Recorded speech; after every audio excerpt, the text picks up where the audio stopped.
Hello friends, എല്ലാവർക്കും സ്വാഗതം പുതിയ വീഡിയോയിലേക്ക്. ഇന്ന് ഞാൻ വന്നിട്ടുള്ളത് ഒരു കിടക്കാച്ചി ഈവനിങ് സ്നാക്ക് റെസിപ്പി ആയിട്ടാണ്. മലബാർ സ്പെഷ്യൽ പൊരിച്ച പത്തിരിയാണ് കേട്ടോ ഞാൻ ഇന്നോട് ഉണ്ടാക്കാൻ പോകുന്നത്. വീഡിയോ കണ്ടിട്ട് ഇഷ്ടപ്പെടുവാണെങ്കിൽ ലൈക്ക് ചെയ്യുക, ഷെയർ ചെയ്യുക, കമൻറ്റ് ചെയ്യുക, ചാനൽ സബ്സ്ക്രൈബ് ചെയ്യാനും മറക്കരുത്. അപ്പോൾ നമുക്ക് നേരെ വീഡിയോയിലോട്ട് പോവാം. ആദ്യം നമുക്ക് പൊടി വാട്ടിയെടുക്കാം. അതിനായിട്ട് ഞാനിവിടെ ഒരു കടായി അടുപ്പത്ത് വെച്ചിട്ടുണ്ട്. അതിലോട്ട് 2.5 ഗ്ലാസ് വെള്ളം ഒഴിച്ചു കൊടുക്കാം. ഞാനിവിടെ ഈ ഒരു ഗ്ലാസ്സിലാണ് കേട്ടോ 2.5 ഗ്ലാസ് വെള്ളം എടുത്തിട്ടുള്ളത്. പിന്നെ ഞാനിവിടെ എടുത്തിട്ടുള്ള അരിപ്പൊടിയും മൈദയും ഈ ഒരു സെയിം ഗ്ലാസ്സിൽ തന്നെയാണ് കേട്ടോ അളന്നെടുത്തിട്ടുള്ളത്. ഇനി ഇതിലോട്ട് ആവശ്യത്തിന് ഉപ്പും 1 ടേബിൾ സ്പൂൺ ഓയിലും ഒഴിച്ചു കൊടുക്കാം. എന്നിട്ട് ഇതൊന്ന് ഇളക്കി കൊടുത്തതിന് ശേഷം നമുക്കിതൊന്ന് അടച്ചു വെക്കാം. വെള്ളം നന്നായിട്ടൊന്ന് തിളച്ച് വരട്ടെ. ഇപ്പോൾ ഇതാ വെള്ളം നന്നായിട്ട് വെട്ടി തിളച്ചിട്ടുണ്ട്. ഇനി നമുക്കിതിലോട്ട് അരിപ്പൊടി ഇട്ട് കൊടുക്കാം. എന്നിട്ട് വാട്ടിയെടുക്കാം. ഞാനിവിടെ 2 ഗ്ലാസ് വറുത്ത അരിപ്പൊടിയാണ് എടുത്തിട്ടുള്ളത്. ഇത് പത്തിരിയും ഇടിയപ്പമൊക്കെ ഉണ്ടാക്കാൻ വേണ്ടിയിട്ട് വീട്ടിൽ പൊടിപ്പിച്ചെടുത്തിട്ടുള്ള വളരെ നൈസായിട്ടുള്ള പൊടിയാണ്. നിങ്ങളുടെ കയ്യിൽ പാക്കറ്റ് പൊടിയാണ് ഉള്ളതെങ്കിൽ അത് യൂസ് ചെയ്യാം. പൊടി നന്നായിട്ടൊന്ന് വേവണം. ആ ഒരു പരുവത്തിൽ വേണം കേട്ടോ വാട്ടിയെടുക്കാനായിട്ട്. പൊടി നല്ല പെർഫെക്റ്റ് ആയിട്ട് വാട്ടിയെടുത്തിട്ടുണ്ട്. ഇനി നമുക്ക് ഫ്ലെയിം ഓഫ് ആക്കിയതിന് ശേഷം ഒരു 10 മിനിറ്റ് ഇത് അടച്ചു വയ്ക്കാം. ഇപ്പോൾ ഇതാ 10 മിനിറ്റ് കഴിഞ്ഞിട്ടുണ്ട്. പൊടിയുടെ ചൂടൊക്കെ അത്യാവശ്യം പോയിട്ടുണ്ട്. ഇനി നമുക്കിതിലോട്ട് 1/2 ഗ്ലാസ് മൈദ ചേർത്ത് കൊടുക്കാം. ഇനി ഇതിലോട്ട് 1.5 ടേബിൾ സ്പൂൺ എള്ള് ചേർത്ത് കൊടുക്കാം. ഈ എള്ളിന് പകരം നിങ്ങൾക്ക് കരിഞ്ജീരകവും ചേർക്കാം കേട്ടോ. ഇനി ഇതിലോട്ട് കുറച്ച് വെള്ളം കുടഞ്ഞു കൊടുത്തിട്ട് നമുക്ക് നല്ല സോഫ്റ്റ് ആയിട്ട് ഈ പൊടി ഒന്ന് കുഴച്ചെടുക്കാം. ഈ സമയം ഞാൻ ഇതിലോട്ട് 1 ടേബിൾ സ്പൂൺ പഞ്ചസാര കൂടെ ചേർക്കുന്നുണ്ട്. എന്നിട്ട് നമുക്കിത് കുഴച്ചെടുക്കാം.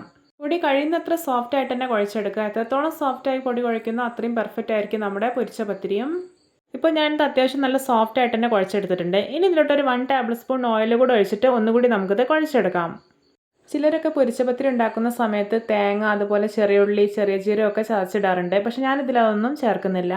ഇപ്പോൾ ഇത് പൊടി നല്ല പെർഫെക്റ്റ് ആയിട്ട് തന്നെ കുഴച്ചെടുത്തിട്ടുണ്ട്. ഇനി നമുക്കിതൊരു 1 അവർ റെസ്റ്റ് ചെയ്യാൻ വേണ്ടിയിട്ട് അടച്ചു വയ്ക്കാം. ഇപ്പോൾ ഇതാ 1 അവറൊക്കെ ആയിട്ടുണ്ട്. പൊടി ഡബിൾ സോഫ്റ്റായി കിട്ടിയിട്ടുണ്ട്.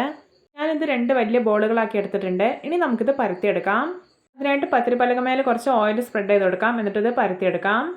കനം കുറച്ച് പരത്തരുത്, കുറച്ച് കട്ടിയോടെ വേണം പരത്തിയെടുക്കാനായിട്ട്. വളരെ സിമ്പിളായിട്ട് തയ്യാറാക്കാൻ പറ്റുന്ന പെർഫെക്റ്റ് ആൻഡ് ടേസ്റ്റി പൊരിച്ച പത്തിരി റെസിപ്പിയാണിത്. എല്ലാവരും ഇതുപോലെ ഒന്ന് ഉണ്ടാക്കി നോക്കണേ.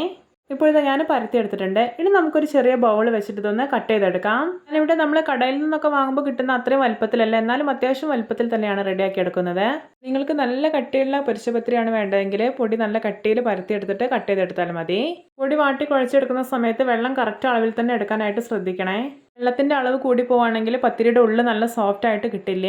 ഇപ്പോൾ ഇത് ഞാൻ എല്ലാം കട്ട് ചെയ്തെടുത്തിട്ടുണ്ട്. ഇനി നമുക്കിത് ഫ്രൈ ചെയ്തെടുക്കാം. അതിനായിട്ട് തിളച്ച എണ്ണയിലോട്ട് നമുക്ക് ഓരോ പത്തിരികളായിട്ട് ഇട്ട് കൊടുക്കാം. എണ്ണ നന്നായിട്ട് ചൂടായി കഴിഞ്ഞാൽ ഒരു മീഡിയം ഫ്ലെയിമിൽ വയ്ക്കുക. ഇതൊരു മീഡിയം ഫ്ലെയിമിൽ വെച്ചിട്ട് സാവകാശം വേണം ഫ്രൈ ചെയ്തെടുക്കാനായിട്ട്, ധൃതി കാണിക്കരുതേ. ഇപ്പോൾ ഇതാ പത്തിരിയുടെ ഒരു ഭാഗമൊക്കെ മുരിഞ്ഞ് കളറൊക്കെ ചേഞ്ച് ആയി വരുന്നുണ്ട്. ഇനി നമുക്കിതൊന്ന് തിരിച്ചിട്ട് കൊടുക്കാം. ഇനി നമുക്കിത് 1-2 തവണ കൂടെ തിരിച്ചു മറിച്ചിട്ടിട്ട് ഫ്രൈ ചെയ്തെടുക്കാം. ഇപ്പോൾ ഇതാ പത്തിരിയുടെ 2 ഭാഗവും നന്നായിട്ട് മുരിഞ്ഞ് നല്ലൊരു ലൈറ്റ് ബ്രൗൺ കളർ ആയിട്ടുണ്ട്. അപ്പോൾ ഇത് റെഡി ആയിട്ടുണ്ട്. ഇനി നമുക്കിത് എണ്ണയിൽ നിന്ന് കോരി മാറ്റാം. ഇതാ നമ്മുടെ രുചികരമായിട്ടുള്ള മലബാർ സ്പെഷ്യൽ പൊരിച്ച പത്തിരി റെഡി. നോക്കി നല്ല പെർഫെക്റ്റ് ആയിട്ട് തന്നെ റെഡി ആയിട്ടുണ്ട്. കണ്ടോ, കാണാൻ തന്നെ എന്തൊരു ഭംഗിയാണല്ലേ. നല്ല പോലെ പൊള്ളിച്ച് വന്നിട്ടുണ്ട്. കാണുമ്പോൾ തന്നെ നിങ്ങൾക്ക് മനസ്സിലാവുന്നില്ല, ഒട്ടും എണ്ണമയമേ ഇല്ല. ഇതിൻ്റെ പുറമേ നല്ല ക്രിസ്പിയും ഉള്ളു വളരെ സോഫ്റ്റും ആണ്.